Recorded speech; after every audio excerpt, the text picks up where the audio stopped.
own everything! Hi everyone. So as you all know, we're all doing self-isolation, quarantine, social distancing, whatever you want to call it. Basically we're at home. And yeah, we need stuff to do at home, because otherwise we're gonna get bored.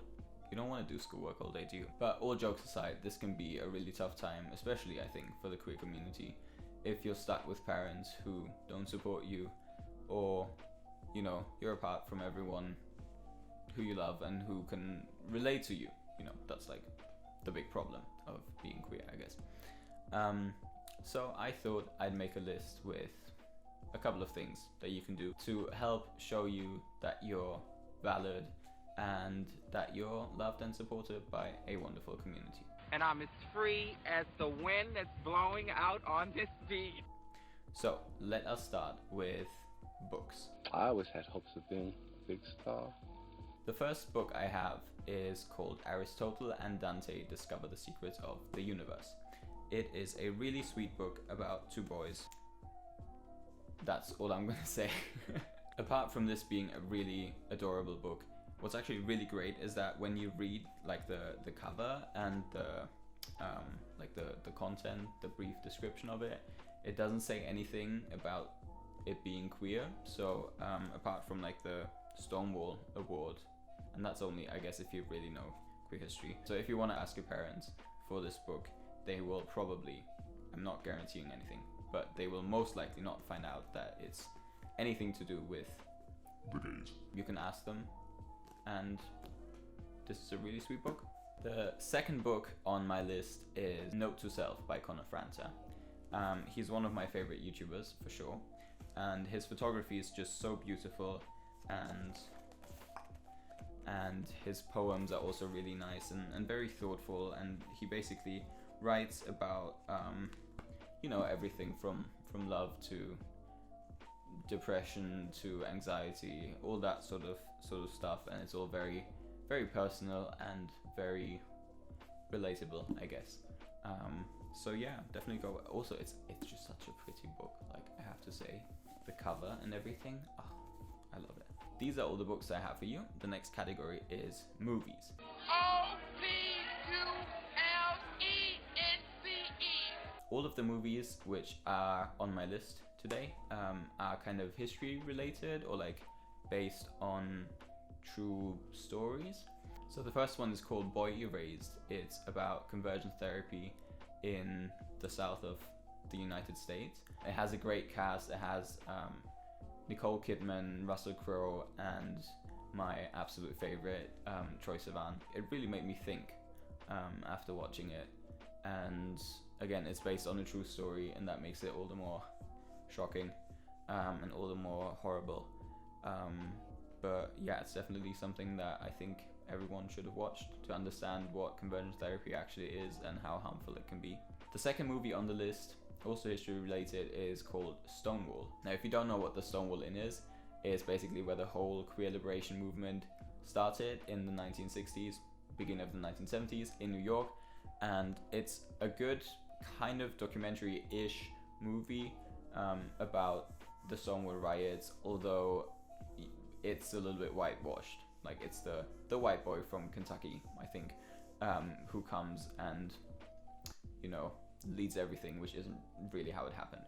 But if you want to just get an overview of how things happen at the Stonewall Inn, it's still factually, apart from that, it's factually pretty correct. So I definitely recommend it. If you didn't already know, a couple of days ago on March 31st, it was Transgender Day of Visibility. So in that spirit, I have one movie for you, which is one of the very, very few representations of FTM, so female to male transgender people in media, and that is the movie called Boys Don't Cry. It's from the early 2000s, I believe. Again, also based on a true story. It's about Brendan Tina, who's a trans male in like the middle of rural America somewhere. Don't ask me where. And it's about his, life as a trans male in the United States. Now, it did face some criticism, especially because the main character, who was male, was played by a woman. But although that is kind of controversial, I do think that she did a good job, and she actually also won an Oscar for it. So yeah, I think it's definitely a movie that you should watch. The last movie on the list is a documentary called Paris is Burning. This is definitely something that everyone in the queer community should have watched at least once. It's a documentary about the New York City ballroom scene in the 1980s. It was released in 1990, which was like a huge thing because it also received some really good critics from mainstream media, which at that time was completely new. And that's definitely a documentary if you want to understand the roots of queer culture and of like drag queens and everything. That's definitely something that you have to watch, and I can recommend it to everyone. Moving on to series. And a few people remember your name. I think you left them on. There is a series on Netflix. It's called Pose, and it's very closely based on the documentary Paris is Burning. So it's also about the New York ballroom scene and about like the life of trans women and gay men, and especially of the queer community of color. I really loved it. It has 2 seasons. Both of them are absolutely amazing. Love the actors, love the story. And yeah, I can definitely just recommend to go and watch it, learn some queer culture, queer history. Can never do any damage, because where else are you gonna learn about it? So the next 2 series aren't necessarily like completely queer, but they do have some very nice queer storylines, so I thought I'd include them. The first one's called One Day at a Time. The remake, not the original one, and its queer storyline is with a lesbian character and a non-binary person. So I can definitely recommend it. Again, similarly to Pose, it's also a great representation of queer people of color, which we're definitely not seeing a lot.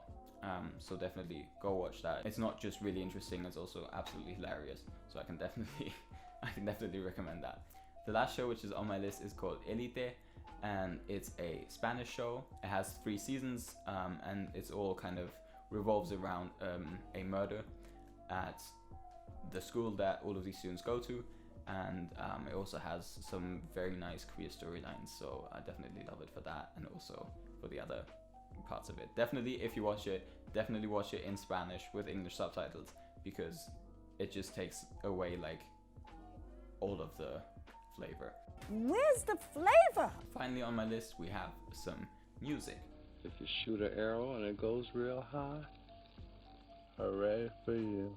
So 2 weeks ago, I think, Conan Gray dropped his debut album called Kid Crow, and it is absolutely fantastic. 10 out of 10, would recommend. All of the new songs, so the ones that weren't previously released, are amazing.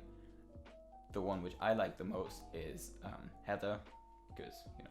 But apart from that, it's just great music, and it definitely has some queer themes going on, so we support that, and we also support the fact that it's doing really well on the charts, so yay to queer representation in mainstream media. And the last thing that is on my list is Troye Sivan's new single.